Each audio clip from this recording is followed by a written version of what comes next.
This is Isabel Taylor. She was 16 years of age when she took her own life.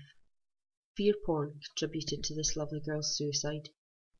She talked often to her parents about how the world was going to end in 2012, and after her death it was discovered she'd accessed dozens of websites and videos devoted to an apocalypse. The most recent article that she'd read before killing herself was about sunspots and what would happen to the Earth if it all went badly wrong. This is Lynn Benedetto, a 47-year-old mother from California who in 2011 attempted to kill her 2 young daughters and then herself because she'd been fooled into believing that the world was about to be thrown into an apocalypse. I have no photograph of Chaya Lal, a 16-year-old girl from central India who in 2008 took her own life by ingesting poison. She'd been watching locally produced TV programs that conveyed that the Large Hadron Collider at CERN, when started up, would cause the Earth to crack and we would all perish. Indian TV channels had held various discussions in the days leading up to the Large Hadron Collider being turned on, all predicting doomsday scenarios. Clinical psychologist Nadia Masand had told the BBC later that some of the TV coverage had been irresponsible and that this fear-mongering coverage could have had a very adverse effect on emotionally weak people. Australia, 2005. Teenager Tasman McKee began to learn about peak oil theory, reading the words of the absolute worst doommongers on the subject, and becoming part of doomsday forums and mailing lists. He eventually believed that there was nothing but bleakness and despair in the future.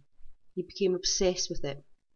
He disappeared to a remote area, and his body was eventually found 2 months later in December 2006. He had taken his own life and had left a suicide note. Additionally, in his final emails to friends and family, he had mentioned the websites he was reading, and it was absolutely clear that this material contributed to his ending his own life. Let's bring it up to date now. This is 15-year-old Ella. Her photo is pixelated because neither she, nor her parents, nor I wish to identify her to the public. I've known Ella her entire life. Ella has high-functioning autism. She loves music, chick flicks, and space, and it was the latter that led her into the mire of fear porn. Ella loved watching space videos on YouTube, live feeds from the ISS, videos about distant stars and planets, what comets are made of, anything space related, and her parents were happy that she had such an interest. But one day she stumbled upon a video relating to Nibiru and how it was on its way to devastate and destroy our planet.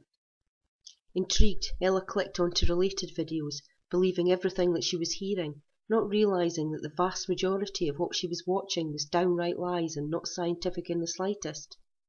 See, Ella believes that people tell the truth. Everything is black and white to Ella. She started to become withdrawn and sad. Her parents were thankfully quick to notice this and asked what was wrong. She told them the things she'd seen and heard, explained that the end of the world was coming very soon, and that maybe it would be better if she could just go to sleep and die now because she was scared that when the end came it might hurt, and that she didn't want to see her family suffer. Her parents asked her to show them the YouTube videos she'd been watching, and they were horrified at the material Ella had subjected herself to, and even more horrified that YouTube allowed such absolute lies, fear and brainwashing for profit. Luckily, Ella believes her parents would never allow anything bad to happen to her, and in time, with gentle persuasion and counter-argument, they managed to convince her that it was all fiction, and that she had no reason to be scared or fearful or want to die. Ella's mum sent me an email with links to some of the videos. Let's just say it was the usual suspects, mostly the larger channels, the ones most convincing to the vulnerable. In turn, I emailed her mum some links back to suitable videos that logically showed how wrong and deceitful these fearmongers are. This helped with Ella's recovery. And Ella is far from being alone in being pulled into the Nibiru shithole. I've encountered many sane and sensible adults who were also taken in by these liars and chancers.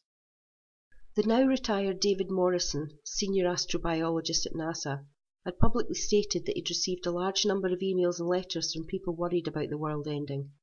Most often these were young people who couldn't eat, couldn't sleep, some suicidal, all genuinely frightened. He said he'd heard from teenagers considering killing themselves because they don't want to be around when the world ends. I'd heard from women contemplating killing their children and themselves so they wouldn't have to suffer through the end of the world. So, all you purveyors of fear porn out there, how would you feel if it was your child killing themselves or wanting to kill themselves because of all the lies and bad science that people of your ilk spew out? Would you be happy with yourself? Pleased that you'd absolutely managed to convince someone that they should just die because the end was coming soon anyway? Would it make you feel successful and fulfilled? Will you continue to enjoy the blood money you've collected? Does any of this make you sit back, think, take stock of the damage you could be causing?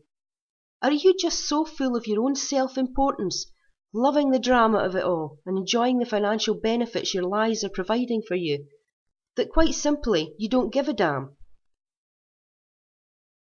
Morals and responsibility. Not one of you know the meaning of those words.